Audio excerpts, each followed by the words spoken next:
Good morning to all of you. आप सभी का स्वागत है आपके अपने यूट्यूब चैनल टीचर L2 में।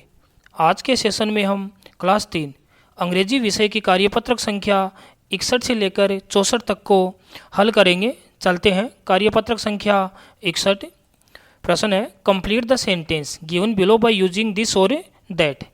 हमें दिस और दैट के प्रयोग सीखने हैं। जैसा कि हम जानते हैं दिस का प्रयोग पास की वस्तु के लिए होता है और दैट का प्रयोग दूर की वस्तु के लिए किया जाता है। जो वस्तु पास में है उसके लिए हम दिस का प्रयोग करेंगे और जो वस्तु दूर है उसके लिए हम दैट का प्रयोग करेंगे। पहला सेंटेंस है एक फ्लावर पॉट है जो कि दूर है तो इसलिए हम दैट का प्रयोग करेंगे। दूसरा बॉल पास में है, दिस का प्रयोग होगा। तीसरा कैलेंडर दूर है, दैट का प्रयोग होगा। चौथा कैलकुलेटर पास में है, दिस का प्रयोग होगा। अगला लॉक दूर है, दैट का प्रयोग करेंगे। टायर पास है, दिस का प्रयोग होगा। अगली प्लेट दूर है, दैट का प्रयोग करेंगे और ट्रायंगल भी दूर है तो दैट का प्रयोग होगा। कार्यपत्रक संख्या 62। प्रश्न है कहानी दी गई है, कहानी को पढ़ना है और पढ़कर नीचे दिए गए प्रश्नों के उत्तर देने हैं।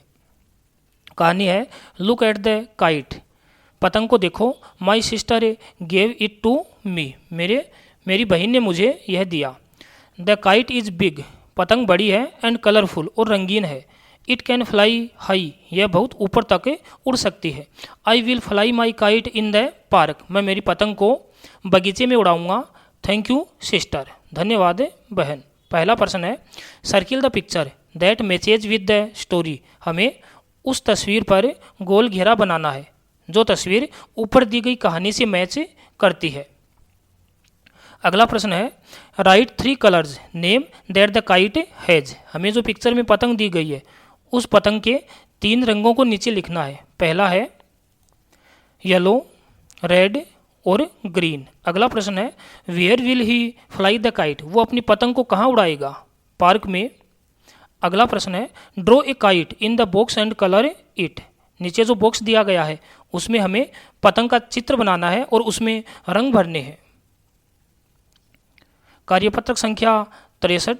प्रश्न है recite the rhyme with the help of your teacher and complete the rhyme. दी गई कविता को हमें पढ़ना है और नीचे 6 जानवरों के नाम हमें लिखने हैं जो जंगल में पाए जाते हैं।